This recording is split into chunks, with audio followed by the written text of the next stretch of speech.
Hello बच्चों, कैसे हैं आप सब। स्वागत है आप सभी का आपके अपने प्लेटफॉर्म एग्जाम युग 24 पर। गाइज मैं सत्येंद्र सर आपकी खिदमत में तैयार हो चुका हूं। तो फटाफट से आप सब एक बार स्वयं को कनेक्ट कर लीजिए, यानी हमसे जल्दी से जुड़ जाइए। फिर आज के सेशन की बहुत शानदार हम आपसे करने वाले हैं शुरुआत, और आज होगी एक धमाकेदार बात। कल हमारी बात आप सभी से हो गई थी इस पर। जल्दी से जरा कमेंट करके बताइए कि कल हमने आपसे क्या बात किया था। उम्मीद के मुताबिक हमने कल जो आपसे बात की रही होगी वो बहुत ही जी उपासना जी नमस्कार। तो मेरे बच्चों, कल हमने शायद आपसे बात कर ली थी, हिस्टोन प्रोटीन तक की बात कर ली थी, और आज हमें आपसे बात करनी है संयुग्मी प्रोटीन की या संयुक्त प्रोटीन की या कंजक्टेड प्रोटीन की बात करनी है। राधे राधे दीदी, राधे राधे। तो बच्चे, हम लोग बात करेंगे आज संयुग्मी या कंजक्टेड प्रोटीन की। अब देखिए, संयुग्मी प्रोटीन होगी क्या। सबसे इंपॉर्टेंट और महत्वपूर्ण बात यह है कि सर संयुग्मी प्रोटीन के लिए हम क्या करने वाले।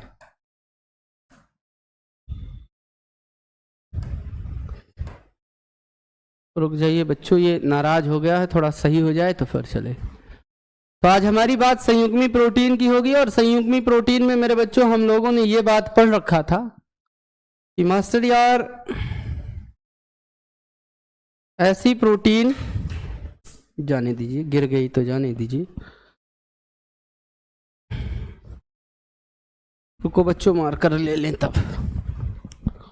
मार्कर का मतलब मार्क करने वाला। दीपक, मार्कर सारे यार खराब हैं क्या? मार्कर क्या हो गया? हाँ जी, एक है, ये है सॉरी है। कल मैं क्लास में नहीं ले पाई थी, कोई बात नहीं दीदी, आज हम क्लास देने चल रहे हैं। तो भाई हम लोगों की बात आज होगी, ये क्या चल रहा है, ये चलेगा भाई, संयुग्मी प्रोटीन की बात होगी। हेडिंग सारे बच्चे डालेंगे संयुग्मी प्रोटीन, और आज का डिस्कशन होगा संयुक्त या संयुग्मी प्रोटीन। तो संयुग्मी प्रोटीन, देखो नाम से बच्चों स्पष्ट हो गया है। पीडीएफ दीदी देते तो हैं, पीडीएफ देंगे। अभी जैसे मैं सारी चीजें लिखते जा रहा हूं तो कोई तकलीफ है क्या? यहीं से साथ में लिखते चलो, पीडीएफ में काहे अलग से वक्त गंवाओगी। बाकी इच्छा रहेगी तो पीडीएफ मिल जाएगा, चिंता करने की कोई बात नहीं है, मस्त एकदम ठीक। बाकी मैक्सिमम चीजें आप यहां से नोट किया करो, ये ज्यादा एथेंटिक रहेगा कि आपका कंसंट्रेशन भी बहुत बढ़िया रहेगा। तो मेरे बच्चों, संयुग्मी प्रोटीन का मतलब है कि ऐसे प्रोटीन या ये वे प्रोटीन होते हैं जिन्हें साधारण प्रोटीन के साथ कुछ अन्य पोषक तत्व भी उपस्थित होते हैं। यानी हम कहेंगे बच्चों कि ऐसे प्रोटीन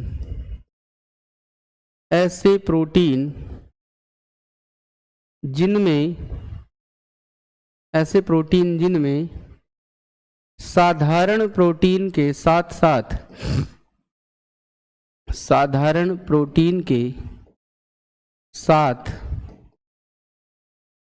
अन्य पोषक तत्व भी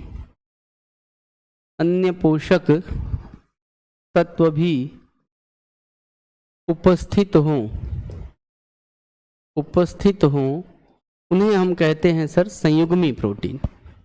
कंजक्टेड प्रोटीन की संज्ञा देते। तो भाई जिनमें हम साधारण प्रोटीन को हम क्या कह रहे हैं कि जिनमें मेरे भैया जी, अच्छा ठीक है, आराम से, कोई नहीं, दे देंगे, चिंता न करिए। तो मैंने कहा ऐसे प्रोटीन जिसमें सर साधारण प्रोटीन के साथ साथ अन्य पोषक तत्व भी अवेलेबल हो, उन्हें हम कहते हैं संयुग्मी प्रोटीन। यानी हम अगर कहें तो बहुत सरल भाषा में एक बात कह दें कि सर ये देखिए, एक हो गई साधारण प्रोटीन, और प्लस में हो गया अन्य पोषक तत्व। और अगर इनके साथ ये जुड़ गया है, मिल गया है बच्चों, तत्व मिल गया है, तो बराबर में जो रिजल्ट देखने को मिलेगा वो तो सर मिल जाएगा संयुग्मी प्रोटीन का। किसका? संयुग्मी प्रोटीन का। तो हम यहाँ पर ये बात बहुत ही आसानी से समझ गए और सीख गए कि सर ऐसे पोषक तत्व जिसमें हमें ये चीजें देखने को मिल पा रही हैं, और अगर ये चीजें हमें देखने को मिल रही हैं तो साधारण प्रोटीन प्लस अन्य पोषक तत्व बराबर में संयुग्मी प्रोटीन। संयुग्म का मतलब होता है बच्चों साथ में कोई चीज हो, जोड़ में हो, वही संयुग्मन कहलाता है। क्लियर? अब प्यारे बच्चों एक आपके दिमाग में क्वेश्चन आ रहा होगा, बोले क्या? बोले कि सर इन संयुग्मी प्रोटीन के अंतर्गत कौन कौन सी आती हैं। तो देखो, जैसे हम कह ले रहे हैं भैया, ओए मैडम, जैसे हम कह रहे हैं सर ग्लाइकोप्रोटीन, क्या बोल दिए सर? जैसे ग्लाइकोप्रोटीन संयुग्मी प्रोटीन का एक उदाहरण है। ग्लाइकोप्रोटीन संयुग्मी प्रोटीन का एक उदाहरण है। अब देखो इसमें साधारण प्रोटीन एमिनो अम्ल के साथ कार्बोज है। इसका मतलब हम ये कह सकते हैं कि ग्लाइकोप्रोटीन का मतलब हो गया सर कि साधारण प्रोटीन और प्लस में मेरे बच्चों कार्बोज। तो कार्बोज और साधारण प्रोटीन अगर एक दूसरे के साथ मिल रहे हैं तो इसका मतलब इससे जो रिजल्ट आएगा वो आएगा ग्लाइकोप्रोटीन का। ग्लाइकोप्रोटीन का यानी ग्लाइकोप्रोटीन किसके किसके साथ मिलकर के बनी है? तो आंसर आया कि सर ग्लाइकोप्रोटीन तो हम देख रहे हैं, ग्लाइकोप्रोटीन तो सर हमने देखा कि ये दो लोगों से मिलकर के बन रही थी। बोले कौन कौन से? तो बोले कि सर ये मिलकर के बन रही थी, ये मिलकर के बन रही थी साधारण प्रोटीन प्लस कार्बोज के साथ। वेरी गुड इवनिंग अर्चना दी।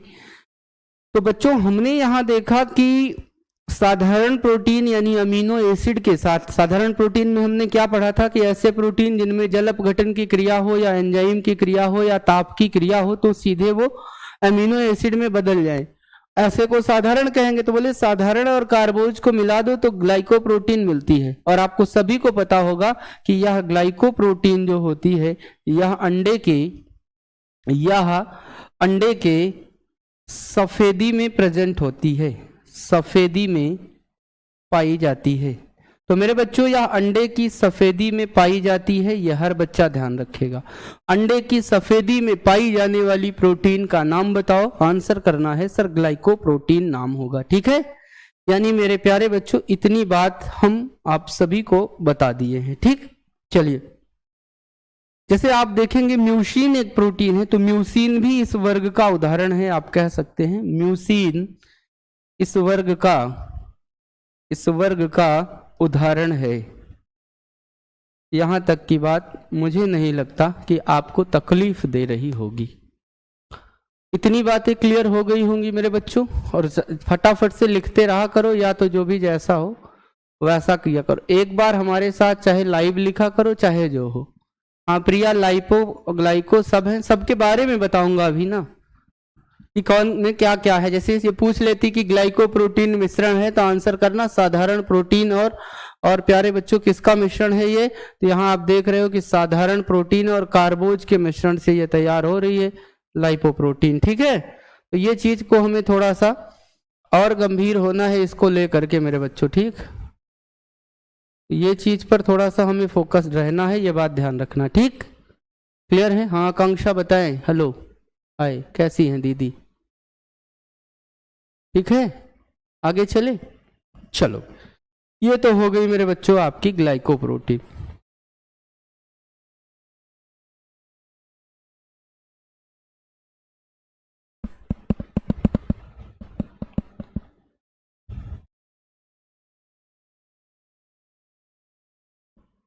हो गया भाई। चलिए अब देखिए मैं अगले पर आता हूं। और अगली प्रोटीन में मेरे बच्चों जब मैंने कदम रखा तो हमने कहा कि भाई अगली का नाम क्या रखोगे? तो हमने कहा भाई अगली का नाम तो जो आप कहो दो वही रख दे। बोले सर अगली प्रोटीन का नाम रखते हैं न्यूक्लियो प्रोटीन। क्या रखेंगे सर? हम अगली का नाम रखेंगे न्यूक्लियो प्रोटीन। आ जाइए मेरे बच्चों, अगले का नाम न्यूक्लियो प्रोटीन। तो आइए न्यूक्लियो प्रोटीन के बारे में हम लोग जानते हैं। देखिए न्यूक्लियोप्रोटीन जो होती है बच्चों, इसमें एक या कई प्रोटीन के अणु न्यूक्लिक अम्ल के यौगिक होते हैं। बात को ध्यान रखना। चैट सबका दीदी नहीं दिखेगा हमारे यहाँ, केवल बच्चे का ही दिखेगा, ठीक। तो पॉइंट यहाँ पहले बनाते हैं बच्चों न्यूक्लियोप्रोटीन में, और लिखते हैं कि इसमें एक या कई प्रोटीन के अणु कई प्रोटीन के अणु व न्यूक्लिक अम्ल, एक या कई न्यूक्लिक अम्ल के यौगिक होते हैं,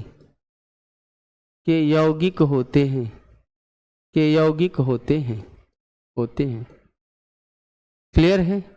इनके कहने का मतलब क्या है बच्चों? इनके कहने का मतलब था कि भाई एक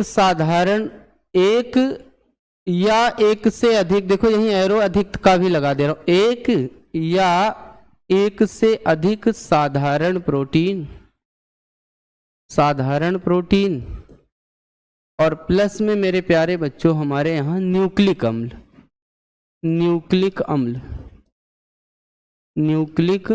अम्ल बराबर में आपको देखने को मिलेगा सर न्यूक्लियो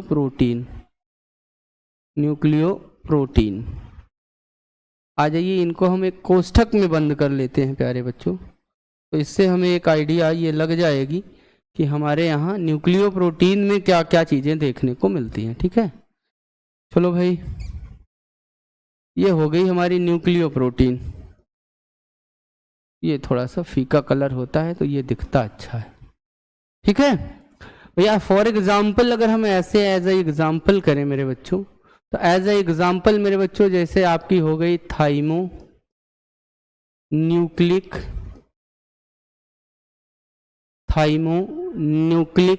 एसिड, जैसे आपकी हो गई भैया ट्राइटिको न्यूक्लिक एसिड। अब मेरे बच्चों अगर हम इन्हें देखना चाहें तो ये थाइमस ग्रंथि में देखी जाएगी, और ये सर गेहूं में देखी जाएगी, ठीक है। ये थाइमस में देखी जाएगी, ये गेहूं में देखी जाती है, ठीक है, क्लियर। आगे चलिए मेरे बच्चों, अगले का नाम 3 नंबर पर आती है सर फास्फोप्रोटीन। क्या आती है सर? फास्फोप्रोटीन। 3 नंबर पर फास्फोप्रोटीन। सर देखिए जो हमारी फास्फोप्रोटीन है इस पर चले आइए। बोले सर फास्फोप्रोटीन में क्या है? फास्फोप्रोटीन का मतलब हो गया बच्चों कि साधारण प्रोटीन उनके साथ रहेगी, साधारण प्रोटीन प्लस में मेरे बच्चों फास्फोरस, और बराबर में हो जाएगा मेरे बच्चों फास्फोप्रोटीन।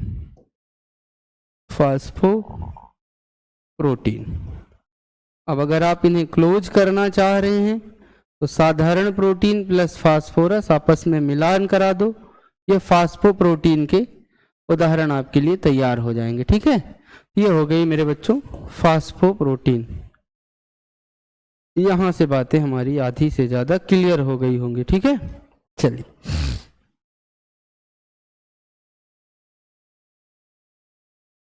मेरे बच्चों फास्फोप्रोटीन हो गई, और आपको पता है कि फास्फोप्रोटीन जो है मेरे बच्चों एज ए एग्जाम्पल अगर हम लिखना चाहें तो हम कह सकते हैं कि जो हमारी कैसिनोजन है, कैसिनोजन कामा ओवा या ओवा विटेलिन, अंडे वाली प्रोटीन की बात हो रही है यहाँ, ओवा विटेलिन इस वर्ग के प्रोटीन है, इस वर्ग के प्रोटीन है। ओवा वेटेलिन इस वर्ग के क्या है मेरे बच्चों? प्रोटीन है।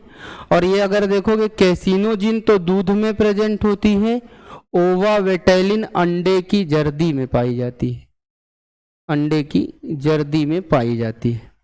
ऐसा आप सभी को पता होगा। आप चले चलो मैडम उधर, उधर आप लिखते रहो बच्चों, और हम इधर अपना दूसरा काम कर दें, ठीक है। आप सब उधर से लिखते चलिए मेरे बच्चों। अगली प्रोटीन फास्फो के बाद 4 नंबर पर कंजक्टेड प्रोटीन में हमारी आती है हीमोग्लोबिन।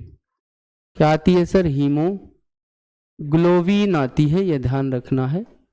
और आप सभी को यह बात पता होगी कि जो हीमोग्लोबिन नाम की प्रोटीन है, नाम से स्पष्ट है मेरे बच्चों, हीम का मतलब आयरन है और ग्लोबिन का मतलब है कि ग्लोबिन एक प्रोटीन है, ठीक है। तो हीमोग्लोबिन की बात कर रहे हैं भाई। चलिए, हीमोग्लोबिन में क्या करेंगे? साधारण प्रोटीन प्लस हीम। तो साधारण प्रोटीन प्लस में हीम। हीम का मतलब होता है आयरन, और आयरन का मतलब होता है मेरे बच्चे लोहा, और ये कंप्लीट हो गया आपका हीमोग्लोबिन। यानी हीमोग्लोबिन जो होगी भैया, वो साधारण प्रोटीन हमारी कोई रहे और उनके साथ कनेक्ट हो जाए कौन? उनके साथ कनेक्ट हो जाए हीम, और हीम का मतलब होता है मेरे बच्चे iron, and iron is also known as लोहा। तो लोहा हो जाती है, ये बात यहां से क्लियर हो गई होगी हर प्यारे बच्चे की। मेरे बच्चों, आप सभी को पता होगा, जैसे प्यारे बच्चों अगर हम चले आए तो ये ध्यान रखना है कि जैसे रक्त का हीमोग्लोबिन, जैसे रक्त का हीमोग्लोबिन, तो रक्त का हीमोग्लोबिन जो होगा सर, वो इस वर्ग की प्रोटीन का उदाहरण होगा। 5 नंबर पर अगर हम चले आए सर, तो उसका नाम होता है लेसिथोप्रोटीन। लेसिथोप्रोटीन की बात कर रहे हैं सर। जो लेसिथोप्रोटीन है, इसके बारे में आइए जरा सा हम आपको बताते हैं कि सर लेसिथोप्रोटीन क्या कांड करने चल रही है, ठीक। चलो भाई, लेसिथोप्रोटीन भाई देखो, लेसिथोप्रोटीन में क्या होता है कि एक तो होगा प्रोटीन अणु, जो सिंपल प्रोटीन के मॉलिक्यूल्स हैं, प्रोटीन अणु होगा, और प्लस में मेरे बच्चों आपके यहाँ होती है लेसिथिन, लेसिथिन, और इन दोनों ने क्रिया कर लिया, आपके लिए बना दिया क्या? लेसिथोप्रोटीन। देखिए, प्लस वाली भाषा से ना हम लोग एक चीज सीख जा रहे हैं आसानी से कि सर जो है कौन कौन सी चीजें हमारे साथ में हैं। तो प्रोटीन के अणु प्लस में मेरे बच्चों लेसिथो, प्लस में मेरे बच्चों आपने देख रखा है कि लेसिथन, और देखो जो ये हमारे यहाँ प्रोटीन के अणु हैं वो लेसिथिन या इससे संबंधित तत्व आकर के जुड़ते हैं तो नए यौगिक का प्यारे बच्चों क्या करते हैं? निर्माण करते हैं, जिसका नाम है लेसिथोप्रोटीन। उसके बाद बच्चों 5 के बाद हम 6 नंबर पर आएंगे, तो आपने नाम सुना होगा लाइपोप्रोटीन का। तो लाइपोप्रोटीन, अब ज्यादा इस पर डिस्क्रिप्शन नहीं दे रहे हैं, ठीक है। तो लाइपोप्रोटीन में हम लोगों ने क्या देखा है बच्चों कि लाइपोप्रोटीन में देखा है कि प्रोटीन और लिपिड का मिश्रण होता है। तो या हम कह सकते हैं कि हमारी एक प्रोटीन होगी, साथ में मेरे बच्चों हमारा लिपिड होगा, लिपिड का मतलब वसा होगा, बराबर में आप देख लेंगे तो आपको मिल जाएगी क्या? Lipoprotein, lipoprotein. तो इस तरह से हमने यहाँ देखा, इस तरह से मेरे प्यारे बच्चे हमने ये बात स्पष्ट कर लिया कि हमारे यहाँ जो प्रोटीन संयुग्मी थी वो कितने तरह से थी। आइए इनको भी हम ब्लॉक कर लें कोष्ठक में, तो इनका अपना एक अट्रैक्शन आ जाएगा, और जब इनका अट्रैक्शन आ जाएगा तो आप सब फिर बढ़िया से सीख लिए होंगे।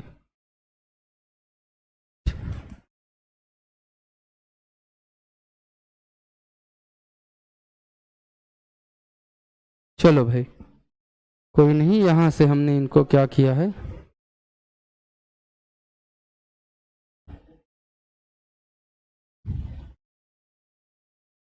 चलो भाई ये बात अगर हो गई हो तो एक बार यस बोल दो।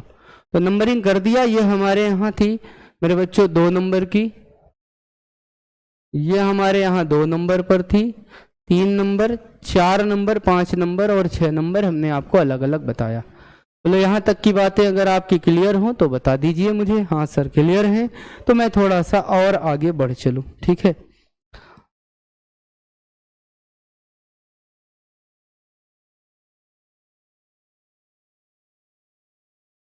जल्दी कर लो भाई।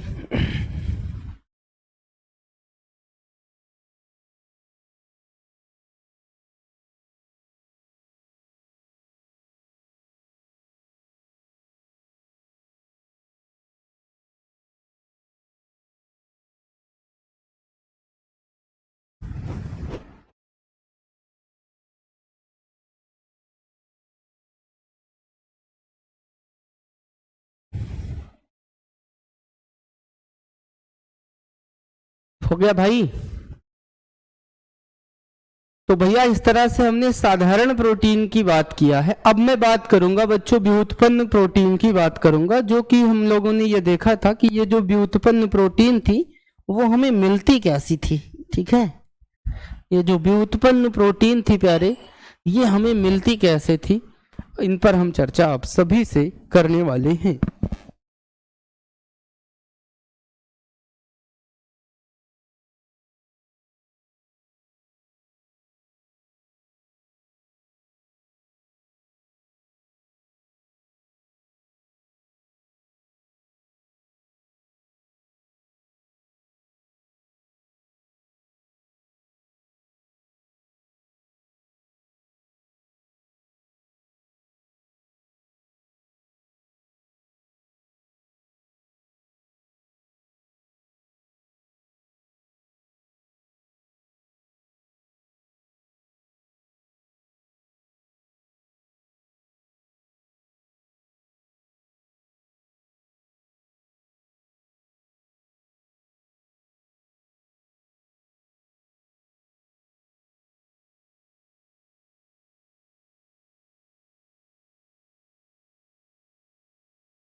अच्छा सॉरी, अब जा रही होगी।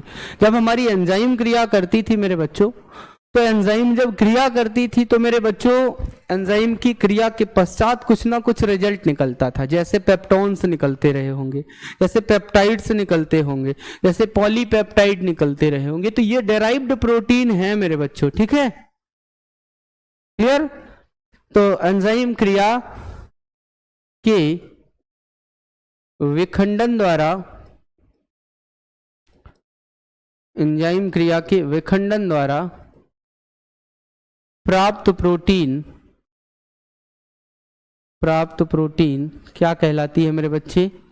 व्युत्पन्न प्रोटीन कहलाती है।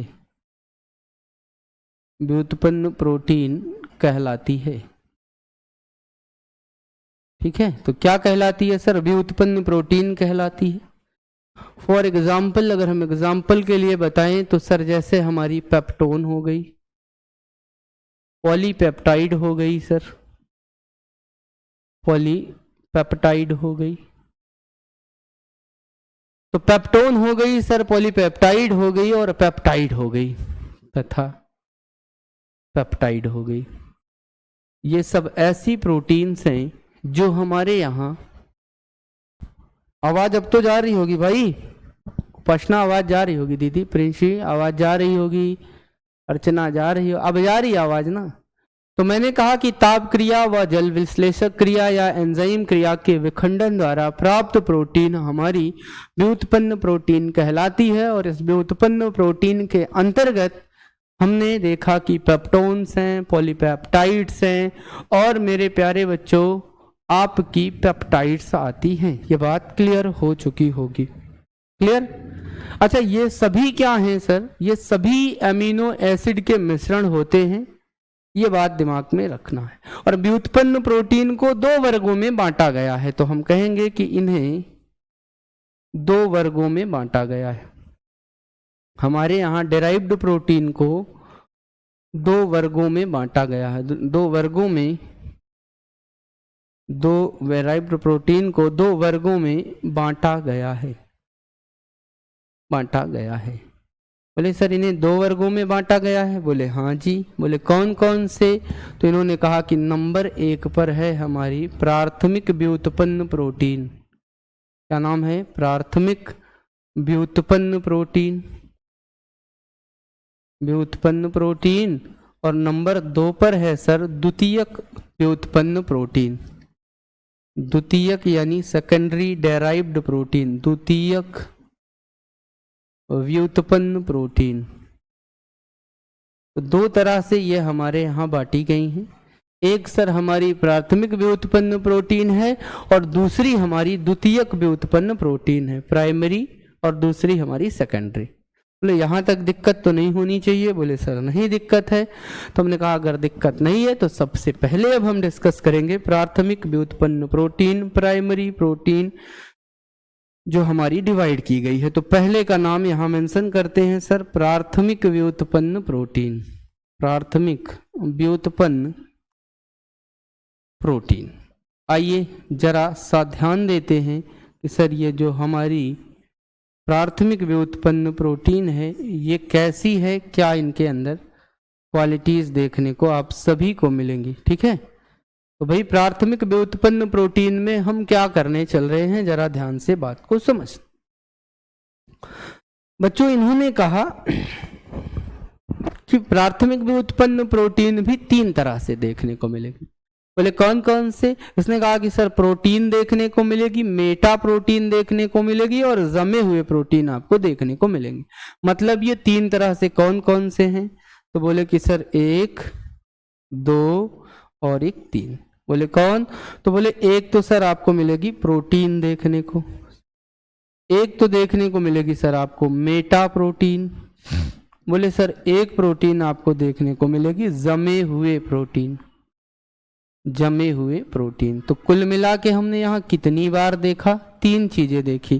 कौन कौन सी? सर एक प्रोटीन देखा, दूसरा मेटा प्रोटीन देखा, फिर हमने देखा जमे हुए प्रोटीन। यानी प्राथमिक प्रोटीन को कितने वर्गों में बांटा गया है? तो सर प्राथमिक प्रोटीन को 3 वर्गों में बांटा गया है। एक आपकी प्रोटीन है, दूसरी मेटा प्रोटीन है और तीसरी हमारी जमी हुई प्रोटीन। बच्चों प्रोटीन जो है ये जल की प्रारंभिक क्रिया के परिणाम स्वरूप होते हैं और ये जल में अघुलनशील अत्यधिक तरल एसिड या एंजाइम होते हैं, जमे हुए दूध के केसीन के रूप में तथा जमे हुए रक्त में फाइब्रिन के रूप में पाए जाते हैं।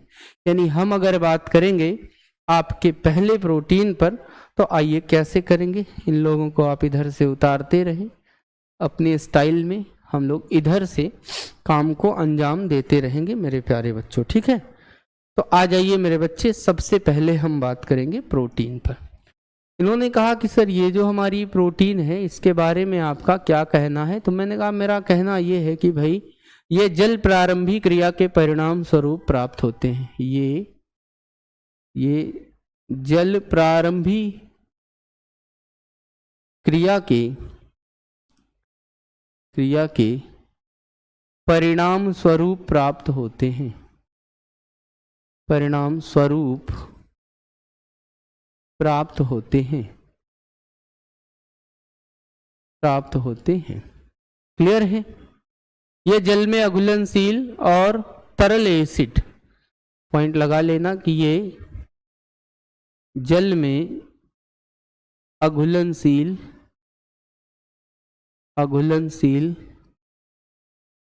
तरल एसिड या ऑब्लिक लगा करके मेरे बच्चों एंजाइम होते हैं, एंजाइम होते हैं प्रोटीन। ठीक है, होते हैं। जैसे अगर हम बात करेंगे मेरे बच्चों तो आप कह देना कि जमे हुए दूध में केसीन के रूप में और जमे हुए रक्त में फाइब्रिन के रूप में। जमे दूध में केसीन के रूप में होते हैं, केसीन के रूप में, जमे रक्त में फाइब्रिन के रूप में, जमे रक्त में फाइब्रिन के रूप में। आपको पता होगा कि फाइब्रिन जो है वो रक्त प्रोटीन भी है, आप सभी को पता होगा। फाइब्रिन, फाइब्रिनोजेन, ये सारी चीजें आप सभी ने देखा होगा, ठीक है। क्या है बच्चों, तो फाइब्रिन या फाइब्रिनोजेन जमी हुई प्रोटीन का एक उदाहरण होती है। मेरे प्यारे बच्चों, अगर हम यहीं से आगे बढ़ चलें तो आप उतारते रहिए।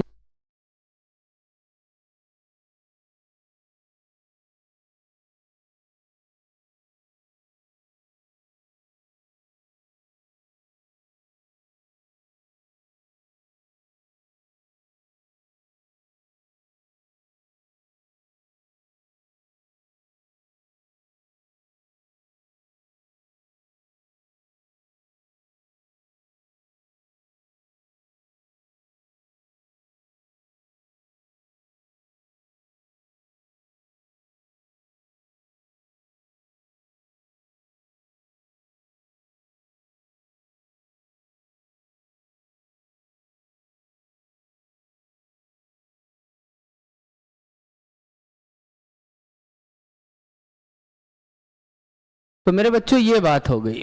उसके बाद मेरे भैया अगर हम बात करेंगे नंबर 2 पर बात करें तो मेटा प्रोटीन की अगर हम बात करेंगे तो आइए जरा जानते हैं कि जो हमारी मेटा प्रोटीन्स होती हैं वो क्या हैं। मेरे बच्चों, हमारी मेटा प्रोटीन की बात होने चल रही है। सर देखिए, मेटा प्रोटीन में हम ये देखते हैं कि ये अम्ल और क्षारों की आगामी क्रिया के द्वारा निर्मित होते हैं, ठीक है। तो पॉइंट में ये लिख लेंगे कि ये अम्ल व क्षारों, अम्ल व क्षारों की आगामी क्रिया द्वारा, आगामी क्रिया द्वारा निर्मित होते हैं, निर्मित होते हैं। ये अम्ल और क्षारों की आगामी क्रिया के द्वारा निर्मित होते हैं। मेरी बात ध्यान से बात को समझना है।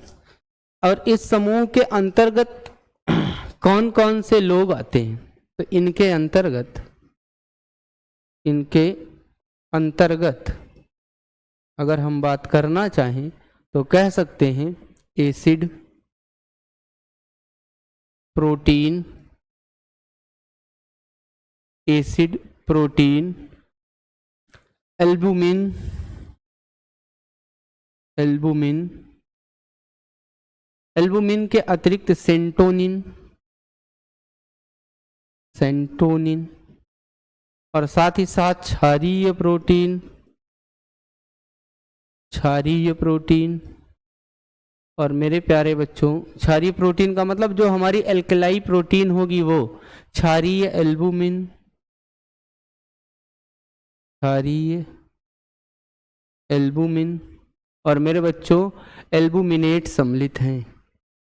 कल एल्बुमिनेट वगैरह के बारे में हमने आपको, एल्ब्यूमिनेट सम्मिलित हैं, मिनेट सम्मिलित हैं, सम्मिलित हैं। ये बात क्लियर हो गई होगी, क्लियर। अब जल्दी से मेरे बच्चों यहाँ तक मुझे बताओ क्या दिक्कत आ रही है आपको। आवाज़ नहीं अभी भी जा रही है क्या? जल्दी से मुझे बताओ।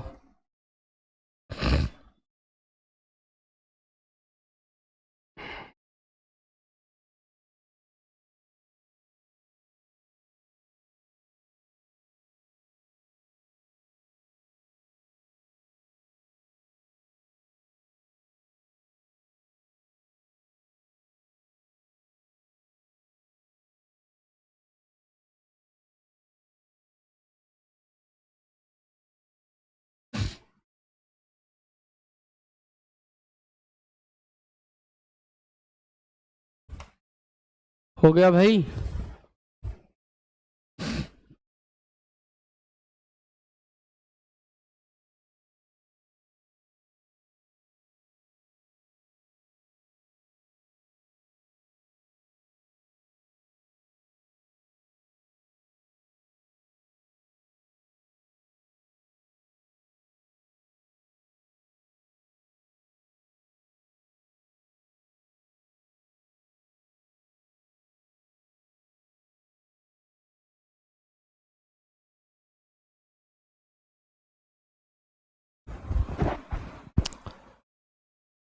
चलिए भाई, यहाँ तक की बात हो गई। ये तो हमारी प्राइमरी थी। अब हम बात करेंगे मेरे प्यारे बच्चों, तो प्राइमरी में दो बात किया, एक प्रोटीन की, एक मेटा प्रोटीन की।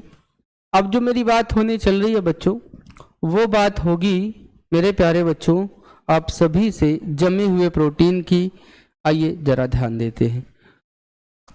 तो भाई हमारी बात हो रही है जमे हुए प्रोटीन।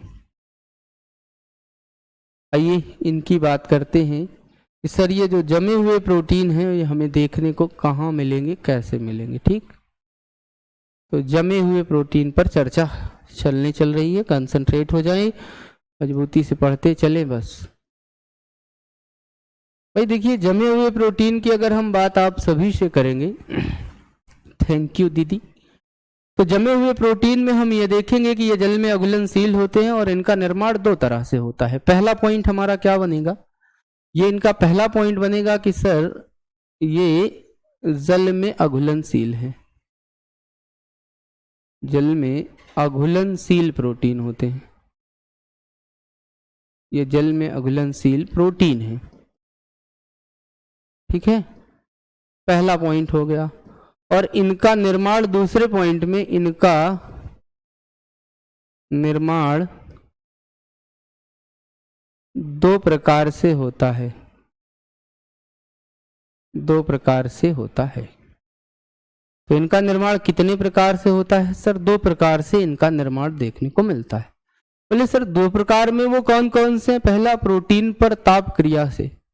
तो पहला हो गया सर कि प्रोटीन पर ताप क्रिया से, प्रोटीन पर ताप क्रिया से इनका जो पहला निर्माण हो सकता है वो प्रोटीन पर कोई ताप की क्रिया कराई जाए तो ताप क्रिया से निर्माण संभव है। किसका मेरे बच्चों? जमे हुए प्रोटीन का।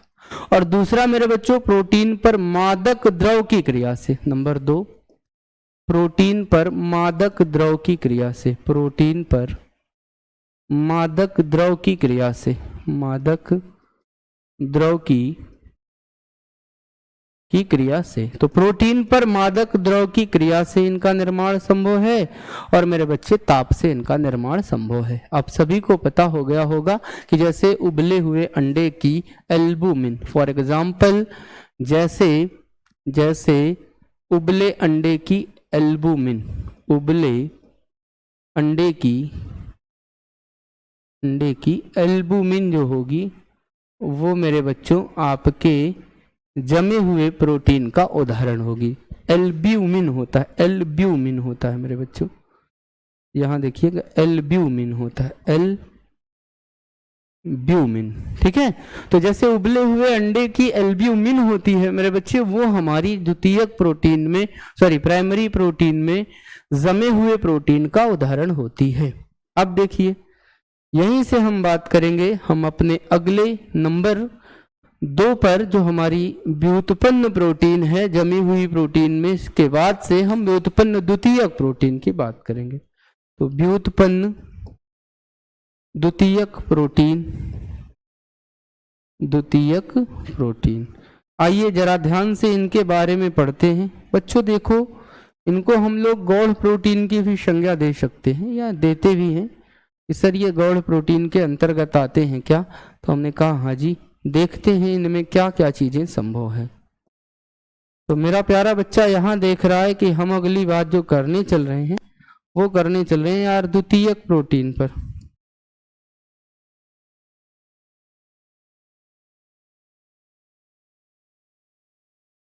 चले, तो मेरे बच्चे व्युत्पन्न द्वितीयक प्रोटीन की अब हम आपसे थोड़ी देरी बात कर ले।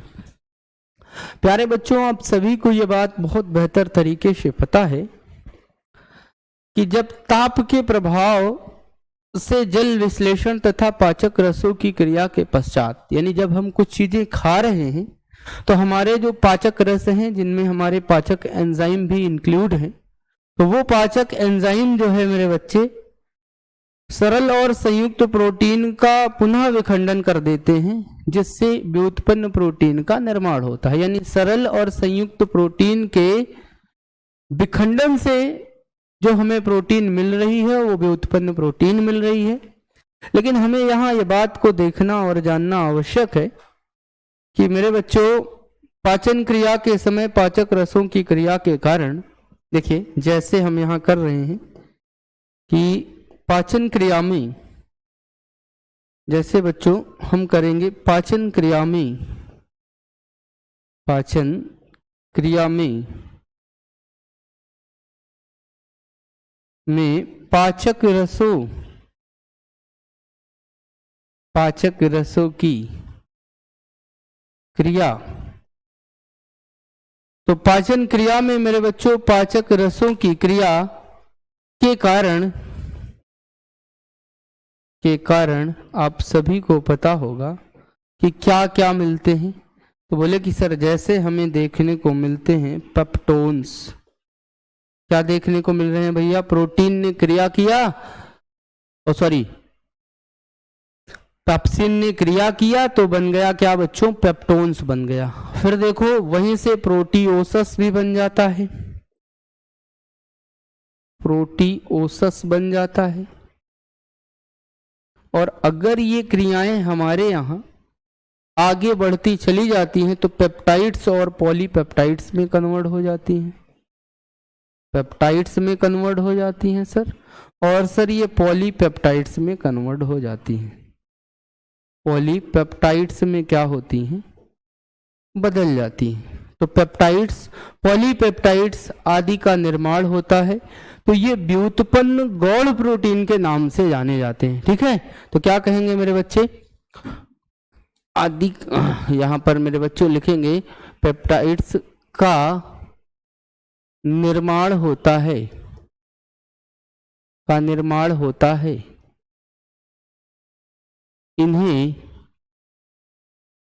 इन्हें व्युत्पन्न गौण प्रोटीन कहते हैं, इन्हें व्युत्पन्न गौण प्रोटीन कहा जाता है। यानी अगर आपसे पूछे कि व्युत्पन्न गौण प्रोटीन किन्हें कहते हैं तो आप बताना मेरे बच्चों कि पाचन की क्रिया के पश्चात एंजाइम क्रिया के फलस्वरूप तैयार प्रोटीन क्या कहलाती है मेरे बच्चे? तो आंसर कहना कि वो गौण प्रोटीन की संज्ञा दी जाती है। जरा इधर आ जाओ मैडम, तो आप इनको मेरे बच्चों इधर से उतारते रहिए। थोड़ा सा थक गया है इधर आने में, इसको थोड़ा सा दम ले लेने दो तो फिर हम आपको बताते हैं। देखो भाई, आप बड़े एग्जाम की तैयारी के लिए पढ़ रहे हो और कमाल की बात यह है ना कि मेरे भाई गायब हो गया बच्चों, आने दो।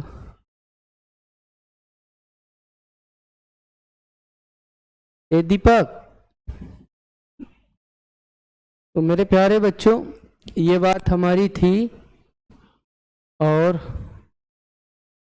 ये तो अभी लिखाया था, ये यहाँ तक थी, और हमने कहा था कि मैडम तुम इधर आ जाओ, तो ये बुरा मान गई थी, अभी ये अपना उधर चली गई थी। चलो ठीक है, यहीं तक रहने दो इनको। तो मेरे बच्चों थोड़ा देरी इनको रेस्ट करने दो।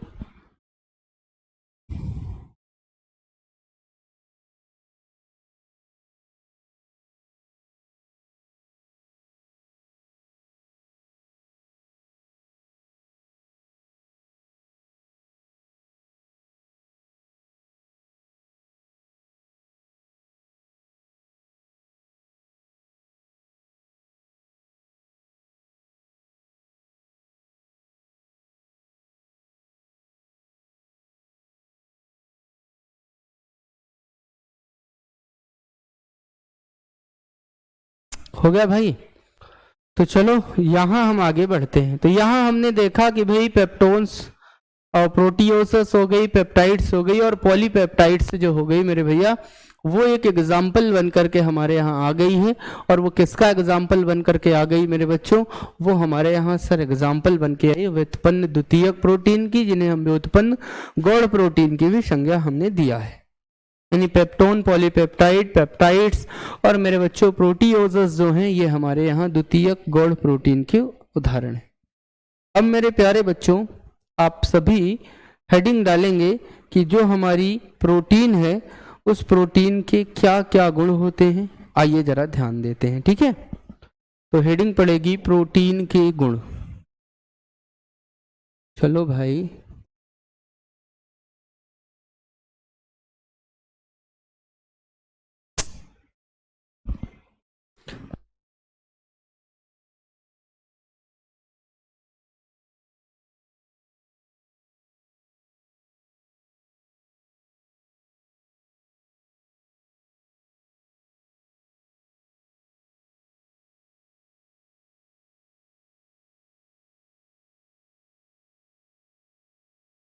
और तो भाई हेडिंग पड़ जा रही है क्या, प्रोटीन के गुण की। आ जाइए जरा ध्यान से, हर प्यारा बच्चा समझेगा क्या कि प्रोटीन के गुण। सर प्रोटीन के गुण पढ़ना, प्रोटीन के गुण, प्रॉपर्टीज ऑफ प्रोटीन। हम लोग पढ़ने चल रहे हैं भाई प्रोटीन के गुण क्या है। प्रोटीन का पहला गुण यह है बच्चों कि जल में घुलनशील होते हैं, लेकिन कुछ। तो पहला पॉइंट बन गया कि सर, पहला पॉइंट बन गया कि कुछ प्रोटीन जल में घुलनशील होते हैं। ये भैया नेट में आपका काम देगा, जहां कूट बनेगा कुछ प्रोटीन जल में घुलनशील हैं, सील हैं, जहां कथन और निष्कर्ष की बात आएगी वहां बन जाएगा। क्लियर। तो कुछ प्रोटीन ऐसे हैं जो जल में घुलनशील हैं। कुछ प्रोटीन कोलायड घोल बनाते हैं, अर्थात इनके विलयन में घुलने के उपरांत सूक्ष्म कण में मौजूद रहते हैं। तो दूसरा पॉइंट ये होगा कि कुछ प्रोटीन कोलायड विलयन बनाते हैं, कुछ प्रोटीन कोलायड विलयन बनाते हैं, कोलाइड विलयन बनाते हैं, कोलाइड विलयन बनाते हैं, विलयन बनाते हैं। जैसे आपने देखा था कि blood is a colloidal solution, जिनकी साइज 1 माइक्रोमीटर से 100 माइक्रोमीटर के बीच में होगी, वो हमारे कोलाइडल सॉल्यूशन होंगे। ठीक है। और अगला इनका गुण है कि गर्म करने पर प्रोटीन गाढ़े थक्के के रूप में जम जाते हैं। गर्म करने पर,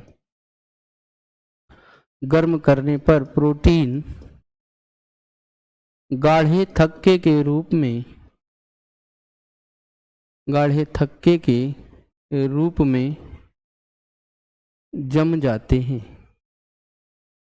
तो गर्म करने पर प्रोटीन गाढ़े थक्के के रूप में जम जाते हैं, ऐसा हर प्यारा बच्चा इस बात को समझ रहा होगा। अत्यधिक तेज आंच पर जमे हुए प्रोटीन का पाचन देरी से होता है, यानी अंडे को आप ध्यान रखें कि बहुत तेज आंच पे ना उबालें, ये ध्यान रखना। ठीक है। और अगला मेरे प्यारे बच्चे हैं कि कुछ प्रोटीन सोडियम हाइड्रोक्साइड में, NaOH, सोडियम हाइड्रोक्साइड में घुलनशील होते हैं, घुलनशील है। ठीक है। उसके बाद मेरे बच्चों एक गुण और है, कुछ प्रोटीन तनु अम्ल एवं क्षार के घोल में घुलनशील है। कुछ प्रोटीन तनु अम्ल व क्षार, तनु अम्ल व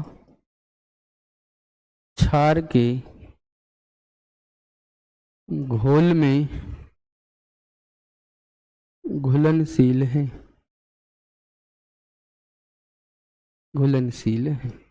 तो कुछ प्रोटीन तनु अम्ल व क्षार के घोल में घुलनशील हैं, जबकि उदासीन घोल में अघुलनशील होते हैं। जबकि उदासीन घोल का मतलब जिनका पीएच 7 हो, उदासीन घोल में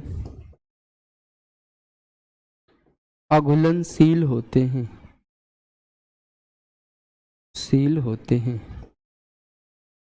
ये प्रोटीन के प्रकार से हमने चर्चा को शुरू किया था और प्रोटीन के गुण तक पहुंच गए हैं। ठीक।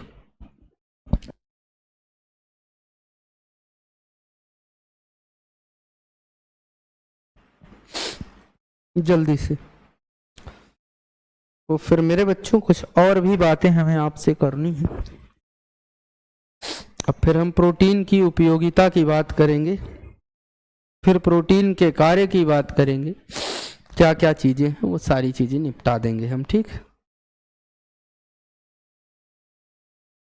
इतनी बातें क्लियर हो गई सबकी? जल्दी से बताओ।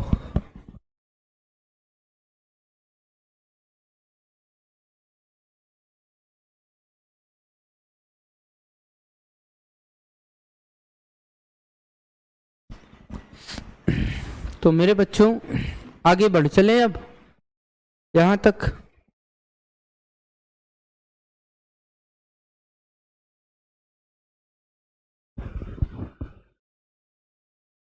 चलिए, तो अगला हमारा जो स्टेप बनेगा मेरे बच्चों वो ये बनेगा कि प्रोटीन की उपयोगिता, importance of protein. Importance of protein heading डाल दीजिएगा हर प्यारा बच्चा, इंपॉर्टेंस ऑफ प्रोटीन, प्रोटीन की उपयोगिता। क्या हेडिंग होगी सर? प्रोटीन की उपयोगिता, प्रोटीन की उपयोगिता। आइए जरा ध्यान देते हैं कि क्या उपयोगिता है प्रोटीन की। बच्चों आप सभी को ये बात बहुत बेहतर तरीके से अवगत है कि हमारे यहाँ जो प्रोटीन होती हैं वो शरीर के वृद्धि एवं विकास में सहायक। तो पहला उपयोग क्या है? शारीरिक वृद्धि एवं विकास में सहायक। शारीरिक वृद्धि एवं विकास में सहायक। तो शारीरिक वृद्धि एवं विकास में सहायक होती हैं कौन? प्रोटीन।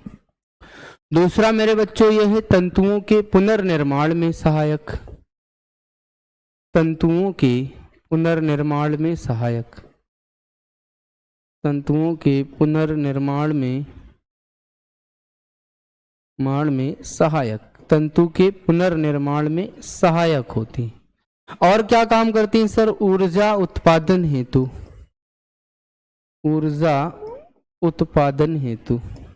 लेकिन मुख्य रूप से ऊर्जा का काम कार्बोज और वसाएं ही हमारे यहाँ कर जाती हैं, ये ध्यान रखना है, ठीक है।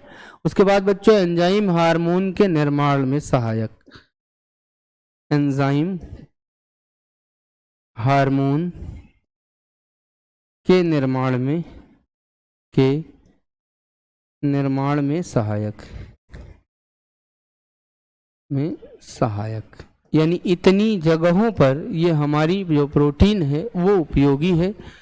ये बात हमें हर प्यारे बच्चे को समझना है, ठीक है। अब देखिए एक चीज हम आपको सिखाते हैं कि मेरे बच्चों या आप नोट लगा के ये बात लिख लीजिएगा, यहीं पर नोट में ये बात अवश्य लिख लीजिएगा कि इंसुलिन, थायरॉक्सिन और adrenaline, insulin, thyroxine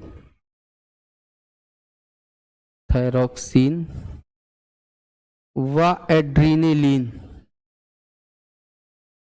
insulin, thyroxine व एड्रेनलिन आदि के निर्माण में नितांत आवश्यक है। नितांत आवश्यक का मतलब ये हो गया भैया कि इनके बिना जो है इनका निर्माण संभव नहीं है, ठीक है। और एक पॉइंट में ये लिख लेना कि प्रोटीन रोग प्रतिकारक, प्रोटीन रोग प्रतिकारक